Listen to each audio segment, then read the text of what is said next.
आज हम equation for diamagnetic momentum के लिए मैं इक्वेशन प्रूफ करना चाहता हूं। तो आपको ये मैं बता दूं कि डायमैग्नेटिक सब्सटेंस का मतलब क्या है।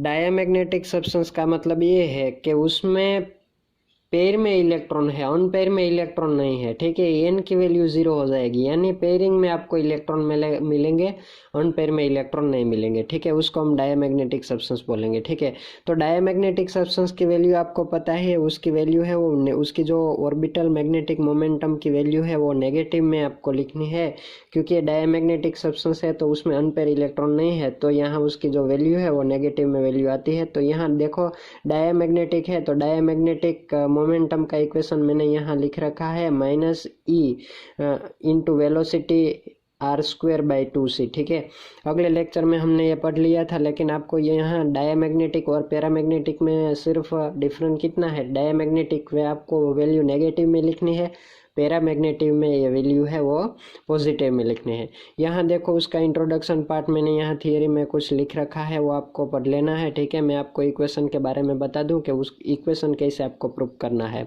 तो देखो आपको यहाँ जो वेलोसिटी है वो वेलोसिटी है, यानी आपको यहाँ देखो ये डायग्राम में क्या रिप्रेजेंट किया है, यहाँ कोई भी मॉलिक्यूल है तो यहाँ दे रखा है और ये उसकी रेडियस है r। ठीक है, यहाँ मैग्नेटिक फील्ड अप्लाई नहीं है। अब आप मैग्नेटिक फील्ड जब अप्लाई करोगे तो यहाँ जो रोटेशन है वो जेड एक्सिस में रोटेशन होता है, तो उसकी जो आर की वैल्यू है वो हमने r1 दिखा दी। आर है वो जब आपने मैग्नेटिक फील्ड एब्सेंट रखा था तब आर की वैल्यू था, लेकिन ये आर है 1, वो जब आपने मैग्नेटिक फील्ड अप्लाई किया तब की वैल्यू है वो r1 है, रेडियस की वैल्यू। ठीक है, तो यहाँ मैंने r1 लिखा है। अब आपको क्या करना है, वेलोसिटी का जो इक्वेशन है EH/2mc, तो आपको क्या करना होगा, तो कि यहाँ जो वेलोसिटी है तो ये इक्वेशन नंबर 3 है, वो आपको इक्वेशन नंबर 1 में ऐड कर देना है। तो मैंने देखो यहाँ इक्वेशन नंबर 3 की वैल्यू इक्वेशन नंबर 2 में ऐड कर दी, तो E/2c लिख लिया।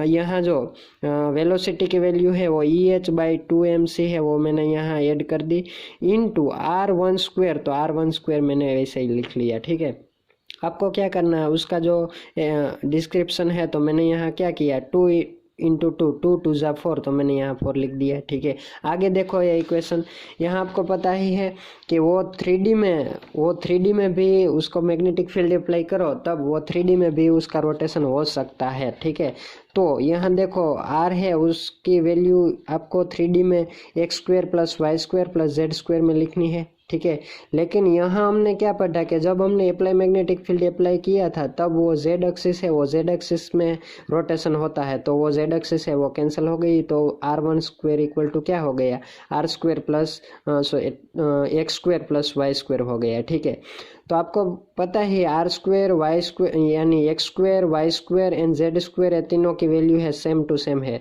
तो आप ऐसे ही लिख सकते हो r1² इक्वल टू 2x², यानी y² है इक्वल टू हमने x² लिख दिया, तो उसकी जो वैल्यू है वो क्या हो गई, r1² इक्वल टू 2x² हो गई। ठीक है, देखो जब मैग्नेटिक फील्ड एब्सेंट है तब तो हमें रोटेशन है, वो मैग्नेटिक फील्ड आपको अप्लाई ही नहीं किया तो रोटेशन है वो सिर्फ ग्राउंड स्टेट में ही मिलेंगे, तो आपको पता है, तो उसके तीनों वैल्यू आपको कंसिडर करनी है, x² + y² + z²। तो यहाँ r² इक्वल टू क्या, ये तीनों की वैल्यू तो सेम टू सेम है, तो 3x² हो जाएगा, क्योंकि y² इक्वल टू भी आपने x² लिया, z² इक्वल टू भी आपने x² लिया, तो 3x² हो गया।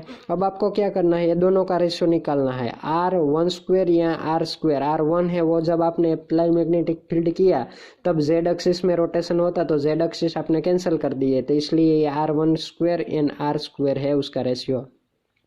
r1² इक्वल टू हमने क्या लिखा है, 2x²। ठीक है, और r² इक्वल टू हमने क्या लिखा है, 3x², x² कैंसिल, तो 2/3 हो गया। ठीक है, तो r1 है, r1² इक्वल टू क्या होगा, 2/3 इंटू ये डिवाइड में है तो ये इस तरफ आप ले लो, तो उस साइड ले लो, तो वो इंटू हो जाएगा, यानी मल्टीप्लिकेशन में हो जाएगा, तो यहाँ देखो ये मल्टीप्लिकेशन हो गया। ठीक है, तो r1² इक्वल टू जो हमने इक्वेशन मिला 2/3 r² इक्वेशन मिला। ये इक्वेशन आपको कहाँ ऐड करना है, इक्वेशन आपको फोर्थ इक्वेशन था उसमें ऐड, यानी फोर्थ इक्वेशन मैंने ये लिखा था। ठीक है। तो आपको आर स्क्वायर की वैल्यू जो मिली है वो आपको यहाँ ऐड करनी है। तो देखो यहाँ मैंने वो वैल्यू ऐड कर दी। तो जो उसका डिफरेंट था, यानी डायमैग्नेटिक मोमेंटम, डायमैग्नेटिक सब्सटेंस के लिए जो मैग्नेटिक मोमेंटम की वैल्यू है E²H/4mc square into R1 square equal to हमको क्या वैल्यू ऐड करनी है 2/3R², वो हमने ऐड कर दी। ठीक है, यहाँ देखो मैंने थोड़ा सा लिख लिया समझने के लिए, E²H इंटू 2 × R² हो गया। ये 4 3 जा 12 होता है, तो मैंने यहाँ 12mc² लिख लिया। यहाँ क्या होता है 6 2 जा 12, तो मैंने यहाँ कैंसिल कर दिया, तो यहाँ 6 मिल गई आपको, ये इक्वेशन मिल गई आपको। ठीक है, यहाँ आर की वैल्यू तो XYZ यानी आपको इनफाइनाइट लेनी है, तो आप उसका समेशन ले सकते हो यहाँ। ठीक है, अब आपको क्या करना है 1 मोल के लिए जो ये लिखना है 1 मोल ऑफ एटम के लिए, तो आपको क्या करना है, ये वोगैड्रो नंबर है उससे आप मल्टीप्लाई करते हो, तो आपका ये फाइनल इक्वेशन आपको मिल गया। ये इक्वेशन है वो डायमैग्नेटिक जो सब्सटेंस है, वो diamagnetic equation for diamagnetic momentum का इक्वेशन है, वो इक्वेशन आपको मैंने प्रूव कर दिया।